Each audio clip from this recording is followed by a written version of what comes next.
E aí, meu pessoal que assiste meu canal, tudo bem com vocês? Sejam todos muito bem-vindos ao nosso canal. Meu nome é Alba e esse é o canal Pouco Tempo.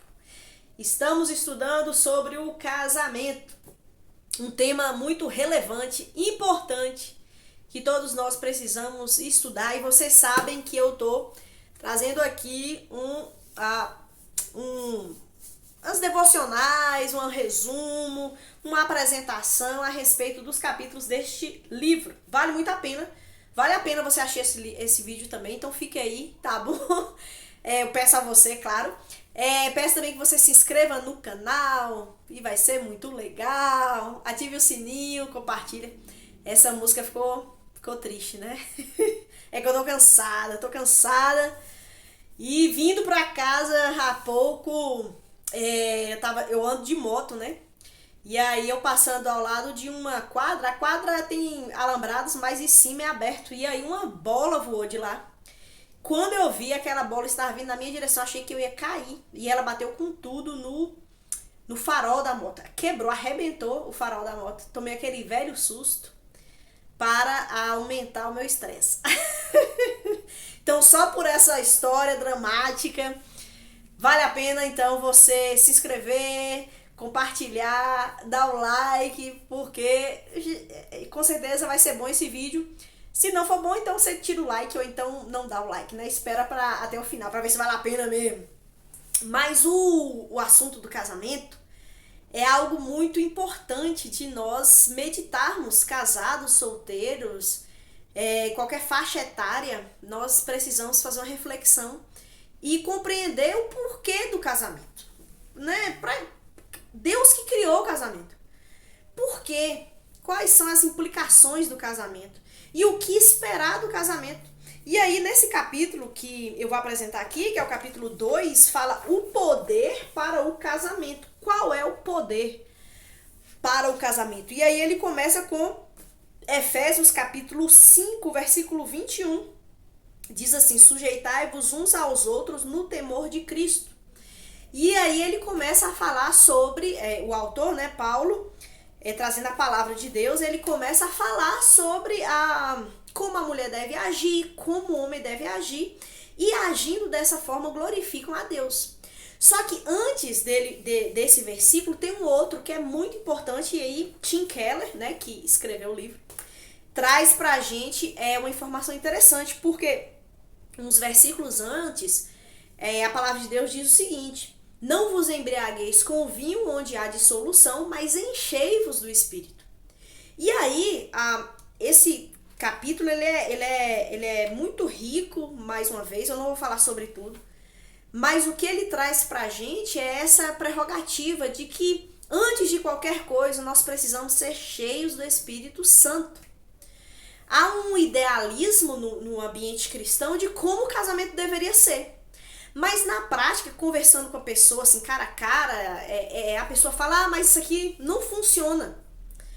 Por que não funciona? Aí a esposa vai dizer: porque meu marido não cumpre o papel dele, eu tentei, me esforcei por 12 anos, por 10 anos, por 20 anos, fui a mulher segundo o que em Efésios fala, submissa ao meu marido, respeitando o meu marido, blá blá blá blá, mas desisti, não dá mais, porque isso aí é uma idealização, não se concretiza na realidade. E o homem também pode ter esse mesmo discurso. Só que nós pecamos ao não dar o passo anterior de que há uma necessidade de sermos cheios do Espírito Santo. Por exemplo, o nosso tanque do amor, de amor, que nós somos carentes de amor, nós desejamos ser amados por nossos pais, né, quando a gente nasce, depois pelos amigos, depois por eu não sei, um cônjuge, um parceiro, um namorado, um marido. Nós desejamos esse amor, depois dos filhos também. Mas o certo é que nós sentimos muitas decepções desde o início nessa busca pelo amor. E o tanque do nosso amor só será preenchido por Deus na sua completude. Os outros amores são importantes, são maravilhosos, mas nós precisamos primeiro ter esse tanque abastecido com o amor de Deus através de sermos cheios do Espírito Santo.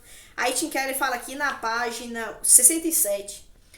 Quando temos a expectativa de que nosso cônjuge encha nosso tanque de forma que só Deus pode fazer, estamos exigindo algo impossível. E aí começam as frustrações dentro do casamento. E aí ele continua, né? Portanto, só o ministério do Espírito em sua vida pode lhe fornecer todos os recursos necessários para que, de modo geral, encarar os desafios do casamento. E somente ao estar cheio do Espírito, você terá tudo o que precisa para, de modo específico, cumprir o dever de servir o seu cônjuge. Porque aí, nesse capítulo, O Poder do Casamento, capítulo 2, Tim Keller vai trazer essa perspectiva de servir. O esposo servindo a esposa servindo o esposo. Mas qual é a motivação e a intenção por trás disso? Porque se for para a minha satisfação, para preencher o meu vazio, nós seremos extremamente frustrados. Quer sejamos marido ou mulher, não devemos viver para nós mesmos, mas para o outro. Foi isso que nós lemos em Efésios 5:21. Sujeitai-vos uns aos outros no temor do Senhor. Esse é o propósito mais difícil e, no entanto, mais importante de cada cônjuge. O serviço, a condição emocional e física e de coração, servirmos uns aos outros em amor, como servindo a Cristo. E aí Tim Keller conta um episódio lá do casamento dele, né, nessa tentativa de serviço, onde ele queria muito ir numa biblioteca, que ele e a esposa e os filhos estavam visitando uma cidade. E nessa cidade tinha uma biblioteca muito interessante, e lá ele poderia adquirir alguns livros e tudo, e ele queria uma tarde só para ele ir lá e aproveitar, ler os livros com bastante calma e tal. Só que ele não falou para a esposa. Ele esperou que a esposa adivinhasse, porque a esposa sabia que ele tinha interesse por aquela livraria, mas ele não deixou claro que ele queria ir para lá. Aí passou o dia, ele ajudou a esposa a cuidar dos filhos, fazendo ali as tarefas domésticas e tal. E só que ele foi guardando no coração uma mágoa e pensamentos a respeito da sua esposa, né? Poxa, será que Kate não vai observar que eu quero ir na biblioteca? Poxa, ela também nem me ajuda, poxa. E aí esses pensamentos foram infectando o coração dele, infectando as suas ações. Ele passou o dia rabugento, mal-humorado, fazendo as coisas a pulso, porque dentro do coração dele já tinha uma raiva, uma mágoa, porque a mulher não permitiu que ele saísse um pouco, porque eles tinham os filhos. Então ele tinha a obrigação de ajudar a cuidar dos filhos, né? Ele tem essa participação, mas ele esperava que ela adivinhasse e falasse para ele: meu amor, pode ir, que eu fico aqui com as crianças. E aí no final ele explodiu com ela, assim, no momento lá, que foi fermentando, porque nós sabemos, nossos pensamentos é um problema. Às vezes nós vamos fermentando coisas dentro de nós que é da nossa imaginação. Há uma situação, nós não resolvemos a situação, nós não deixamos às claras a situação, mas nós vamos fermentando e aí imaginando o que o outro está imaginando. Ele está fazendo isso porque ele está me pirraçando, ele sabe que eu não gosto disso e fica fazendo, ou ela sabe que eu não gosto disso e aquilo outro, mas faz para me pirraçar. E aí na mente vai fermentando, chega uma hora que a tampa explode e voa coisa para todo lado. E aí chegou a esse ponto. E aí Kate reclama ele, porque ela fala: mas meu amor, eu queria te servir. Se você tivesse me falado que queria ir na biblioteca, é claro que eu ia te dar maior apoio e eu cuidava de tudo aqui em casa e você poderia ir. E aí ele fica assim humilhado, envergonhado, porque ele se achava demais e ele não teve a humildade de deixar que a sua esposa o servisse. Aí ele fala assim: por fim comecei a compreender que eu desejava servir porque me dava a sensação de estar no controle e me mantinha numa posição moral mais elevada. Não se tratava, porém, de uma forma de serviço autêntico, mas de manipulação. Ao privar Kate da oportunidade de me servir, eu havia deixado de servi-la. O motivo por trás de tudo isso era meu orgulho. E por isso que a gente refletir sobre o casamento é importante, porque a gente entende muito também o nosso relacionamento com Deus, o Evangelho. Porque Jesus, ele nos dá tudo. Ele nos dá o perdão dos nossos pecados, ele restaura a nossa vida, ele nos enche de bênçãos espirituais nas regiões celestiais. Mas o que acontece? Muitas vezes nós temos uma dificuldade de receber essas bênçãos, de nos apropriarmos daquilo que Cristo fez por nós através da sua vida, da sua morte, da sua ressurreição, da sua ascensão e do seu ministério após isso, a partir do Espírito Santo. Então as bênçãos espirituais, elas são gigantescas. Efésios é um livro rico que nos mostra isso. Mas nós temos a dificuldade de tomarmos posse daquilo que Deus tem para nós. É igual aquela história, né, que eu até ouvi na minha igreja essa semana passada, que como é que explica bem isso que eu tô falando. Conta-se uma história que um homem, ele precisava viajar de um continente para outro. E era só por meio de navegação, de barco. E a passagem era muito cara. E aí ele gastou quase todo o dinheiro dele na compra da passagem, que lhe garantia um camarote para ele poder dormir e viajar, né? E aí sobrou um pouco de dinheiro.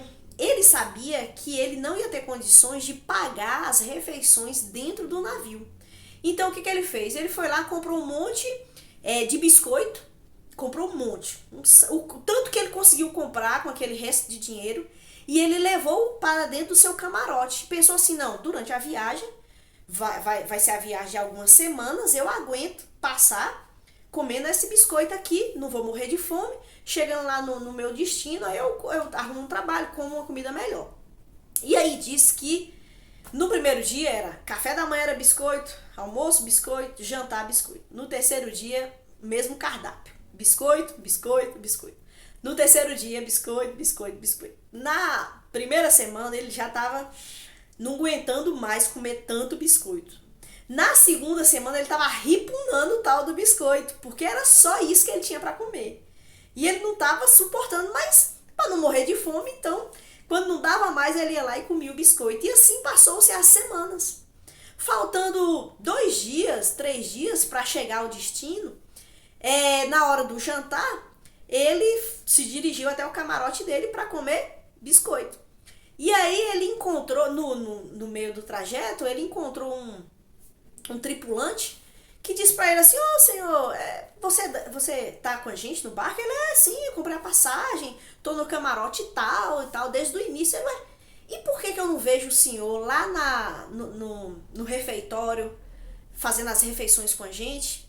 Aí ele falou assim, não, é porque eu tô sem dinheiro, né? A passagem, o dinheiro que eu tinha era só para comprar a passagem. E aí, rapaz, eu tô lá no meu camarote comendo biscoito para aguentar chegar até o destino. Aí o marinheiro falou para ele, mas moço, não te explicaram não? A passagem te dá direito de comer tudo que é servido no refeitório. Café da manhã, lanche, almoço, lanche da tarde, janta, ceia à noite. Tudo tá incluso na passagem. E aí esse homem ficou espantado porque ele tinha direito a um banquete, mas se privou comendo só biscoito. O cristão muitas vezes é isso. Ele tem diante de Deus um banquete, mas o que acontece? Ele se priva e fica comendo biscoito, porque não compreendeu a obra completa do evangelho. O casamento é a mesma coisa. A pessoa fica comendo biscoito, vivendo uma vida muito aquém do que poderia ser, porque não se apropria das verdades da palavra de Deus, não se enche do Espírito e às vezes transporta para o seu cônjuge a condição dele ser o seu salvador, ser o seu sustentador, ser o seu fundamento para a vida. E aí quando esse fundamento vacila, a vida desmorona. Por isso que a palavra de Deus diz, gente, calma. sejam cheios do Espírito. Só cheio do Espírito é que nós teremos a condição de sermos esposa segundo o coração de Deus e marido segundo o coração de Deus. E aí, esse é o tema central desse capítulo. Mas o que nos afeta principalmente é o egocentrismo. A principal barreira para o desenvolvimento da atitude de servo no casamento é algo que ele já mencionou no capítulo 1. O egocentrismo radical do coração humano pecaminoso. Nós precisamos ter cuidado com o nosso coração, que é extremamente pecaminoso, e que por conta disso nós nos fechamos no nosso egocentrismo pensando, eu mereço, eu já passei por tanta coisa, eu mereço um marido melhor. Ou então chega naquela parte que ele fala aqui sobre isso, né? De que quando a esposa, quando uma parte, ou a esposa ou o esposo, abraça Efésios 5 e fala, eu vou ser o marido que está descrito aqui, ou eu vou ser a esposa que está descrito aqui, e o outro parceiro ou a parceira não abraça esse ideal, o que fazer? E aí, Tim Keller traz uma coisa interessante, que se eu abraço Efésios 5, mas sem ser cheia do Espírito, eu estou abraçando uma coisa que eu faço como lei, vazia de capacitação do Espírito Santo. Aí eu vou chegar na frustração, aí eu vou chegar na desistência, porque é isso que acontece. Muita gente fala, não, eu tentei ser como diz lá em Efésios, mas meu marido não abraçou a parte dele e eu desisto, eu não quero saber. Ou então o esposo, não, eu até quero amar minha esposa como Cristo amou a igreja, mas ela não merece, ela não faz a parte dela, ela não me respeita. E aí há uma frustração, há uma desistência. Por quê? Porque abraçou uma lei sem ser cheio do Espírito. E aí a palavra que fica, e eu já vou encerrar o vídeo para não ficar grande, é que para o poder do casamento está em ser cheio do Espírito. Porque o Espírito Santo de Deus vai nos fazer servir com a motivação certa, da maneira correta e na capacitação dele. E a glória então é de Deus. E o casamento, ele sempre reflete o Evangelho e a beleza da obra de Cristo nas nossas vidas. Então, o casamento é uma bênção de Deus, que revela Cristo e o Evangelho. Se o seu casamento não tem revelado Cristo e o Evangelho, é necessário repensá-lo e é necessário buscar ser cheio do Espírito, para que então esse casamento glorifique a Deus. Esse vídeo é isso. Ainda aconselho vocês a comprarem esse livro. Semana que vem eu vou falar do capítulo 3, que diz sobre a essência do casamento. Qual é a essência do casamento? Veremos. E aconselho você a ler, porque eu tô fazendo aqui um resumo, assim, lembrando de umas coisas ou outras, mas é muito bom. Tenho lido novamente e vale a pena. Então compre, adquira, na Amazon tem, o precinho aí, dá pra gente se esforçar pra comprar. Muito obrigada por você me acompanhar até aqui. Se gostou, dá um like.